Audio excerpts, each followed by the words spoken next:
समाज सेवा और मानवता के प्रति समर्पित मावड़ा प्रतिष्ठान के सामाजिक एवं जनकल्याणकारी कार्यों की प्रसिद्ध कीर्तनकार एवं समाज प्रबोधनकार है।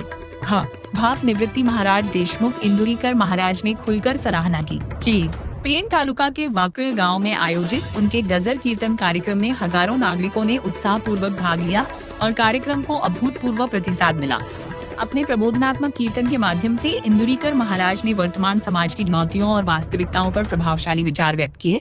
उन्होंने युवाओं, महिलाओं और अभिभावकों को मार्गदर्शन देते हुए कहा कि शिक्षा, संस्कार और स्वास्थ्य व्यक्ति और समाज की वास्तविक संपत्ति है। उन्होंने जिला परिषद विद्यालयों को बचाने की आवश्यकता पर जोर देते हुए कहा कि ग्रामीण शिक्षा व्यवस्था को मजबूत करना समय की मांग है। साथ ही विद्यालय परिसरों में मोबाइल फोन के बढ़ते उपयोग पर चिंता व्यक्त करते हुए इसके नियंत्रण की आवश्यकता बताई। इंदुरीकर महाराज ने माता पिता और गुरुओं के सम्मान को जीवन का महत्वपूर्ण संस्कार बताते हुए कहा कि व्यसन मुक्त समाज ही एक मजबूत और विकसित राष्ट्र की नींव रख सकता है। उन्होंने कहा कि आर्थिक संपन्नता से कहीं अधिक महत्वपूर्ण संस्कारवान और जिम्मेदार बच्चे होते हैं, जो किसी भी परिवार की सबसे बड़ी पूंजी है। इस अवसर पर पूर्व सांसद धैर्यशील पाटिल सहित अनेक गणमान्य नागरिक उपस्थित रहे। धैर्यशील पाटिल ने भी मावड़ा प्रतिष्ठान द्वारा संचालित विभिन्न सामाजिक उपक्रमों की सराहना करते हुए संस्था को शुभकामनाएं दी। कार्यक्रम का उत्कृष्ट नियोजन मावड़ा प्रतिष्ठान के संस्थापक अध्यक्ष भाई मंगेश रघुनाथ दर्वी तथा उनके सहयोगियों द्वारा किया गया। उनके कुशल प्रबंधन के कारण कीर्तन समारोह अत्यंत अनुशासित, भव्य और सफलता पूर्वक सम्पन्न हुआ। धार्मिक प्रबोधन, सामाजिक जागरूकता और मानवता का संदेश देने वाला ये कार्यक्रम उपस्थित नागरिकों के लिए प्रेरणादायी साबित हुआ। लोगों ने विश्वास व्यक्त किया कि इस प्रकार के आयोजन समाज में सकारात्मक परिवर्तन लाने में महत्वपूर्ण भूमिका निभाते हैं। वर्ष चालू राहिली आणि महाराष्ट्राचं प्रबोधन करण्याचं काम या कीर्तनाच्या सेवेतून या ठिकाणी करण्यात आलं। या सेवेच्या मधला एक हे पुष्प म्हणून या कार्यक्रमाचा या ठिकाणी उल्लेख करावा लागेल। आज इंदुरीकर महाराजांनी अत्यंत स्वच्छपणाने, सुंदरपणाने आणि निर्भीडपणाने सत्याची बाजू या ठिकाणी धरत धर्म, सत्य, कीर्तन, प्रबोधन या सगळ्यांचा अत्यंत सुंदरपणाने मेळ घालत या ठिकाणी आमचं उद्बोधन या ठिकाणी सुंदर पद्धतीने या ठिकाणी केलं। समाजाच्या असणाऱ्या समस्या, समाजाला भेडसावणाऱ्या समस्या या माध्यमातून, कीर्तनाच्या माध्यमातून आणि या ठिकाणी धर्माच्या माध्यमातून आणि प्रबोधनाच्या माध्यमातून, धर्म म्हणजे केवळ जात आणि धर्म नव्हे, तर धर्म म्हणजे तुम्हा आम्हा सर्व मंडळींची जगण्याची एक रीत, या रीतीच्या माध्यमातून अशा अर्थाने हा धर्म या माध्यमातून अत्यंत सुंदर प्रबोधन या ठिकाणी केलं।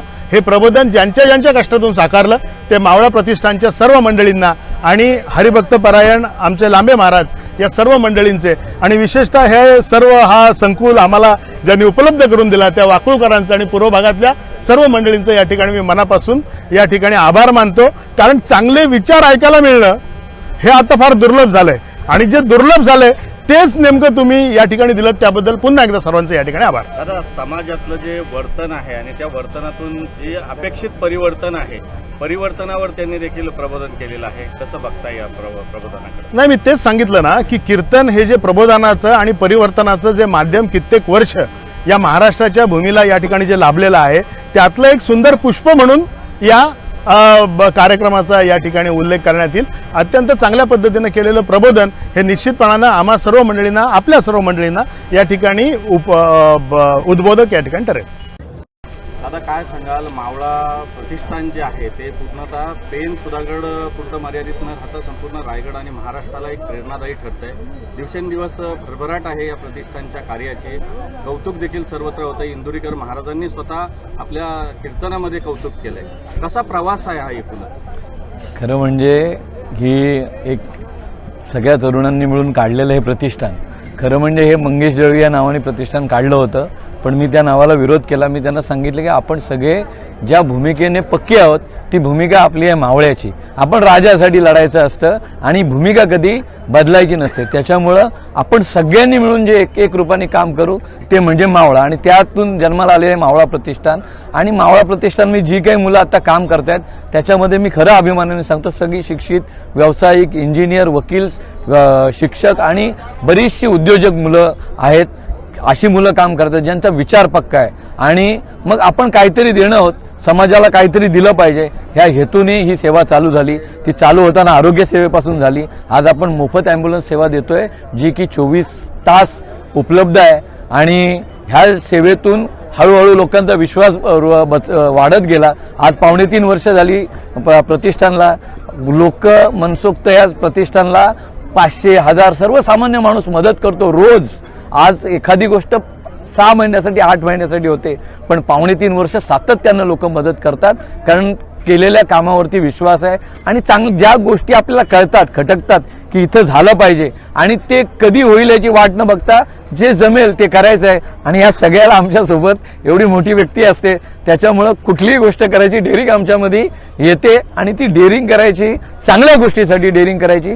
सगळ्याच गोष्टीत नाव कमवलं पाहिजे ही गोष्ट नाहीये. मनाला जी गोष्ट आनंद देईल ती गोष्ट पण करायची असेल, त्या गोष्टीला ही सगळी पोरं एवढी मेहनत करतात. माझं एकट्याचं नाव होतं, तुम्ही नाव घेताना मंगेशभाई दळवी घेता, पण मी खरं सांगतो एवढी पोरं त्याच्यामागं 15-15, 20-20 दिवस. मी आनंदाने सांगेन दादा की वकील असलेली पोरं, व्यावसायिक असलेली पोरं, रोजचा मोठा धंदा असलेली पोरं 10 दिवस पत्रिका वाटत होती. तर ह्याच्यातून तुम्हाला लक्षात येईल की ती शक्ती त्यांच्यामध्ये अजून काम करण्याची, आणि त्याच्यावरती हे सगळं चाललंय. दादा, मावळा प्रतिष्ठान आहे सामाजिक सेवाभावी आणि मानवतावादी दृष्टिकोन ठेवून आपण कार्य करत असताना इंदुरीकर महाराजांचं कीर्तन आणि प्रबोधन या ठिकाणी ठेवलंय. याच्यातून अनेक उद्बोध आणि परिवर्तनाची नांदी म्हणू शकतो आपण. परिवर्तनाचा विचार देखील पुढे जातोय. कीर्तन ठेवण्यामागचं काय उद्देश असावा? कीर्तन ठेवण्यामागचा खरा उद्देश तर महाराजांनी जो सांगितला ना, की बरीचशी पिढी ही व्यसनाधीन झालेली आहे. बरीचशी पिढी ही ज्या पद्धतीने त्यांनी सांगितलं की हातातल्या मोबाईलच्या रमीवरती खूप अडकलेली आहे. आम्ही बऱ्याच वेळा सर ॲक्सिडेंट होताना मुलांना बघतो, म्हणजे दारू प्यालेली मुलं ॲक्सिडेंट होतात, त्यांच्या बॉड्या जेव्हा घरी घेऊन जातो ना, तेव्हा एवढ्या वेदना होतात की आपण ही जगण्यासाठी आणलेली ॲम्ब्युलन्स होती, पण ज्या दिवशी आपण डेड बॉडी घेऊन जातो त्यावेळेच्या वेदना खऱ्या वाईट असतात. कारण ज्याच्या घरचं जातं त्याला किती दुःख होतं ते आपल्याला कळतं. आपण उडवलेल्या माणसांना तुम्ही बघितलं असाल की भेटत नाहीत. एखाद्या आदिवाशाला उडवून जेव्हा जातो ना आपण, हॉस्पिटलला घेऊन जातो, पण त्याला नंतर खर्च करणारी गाडी ज्या दिवशी भेटत नाही त्या दिवशी तो तडफडत तिथं राहिलेला असतो. आपण इथं CCTV दिलेत ह्या रोडला पोलिसांना मदत म्हणून, कारण उडवलेला माणूस भेटला पाहिजे. आणि हा जो विचार आपण सांगितला, आम्ही सांगितला, तर लोकांना तो राजकारणाचा वाटतो. तेच महाराजांच्या तोंडून ऐकलं तर लोक टाळ्या वाजवतात.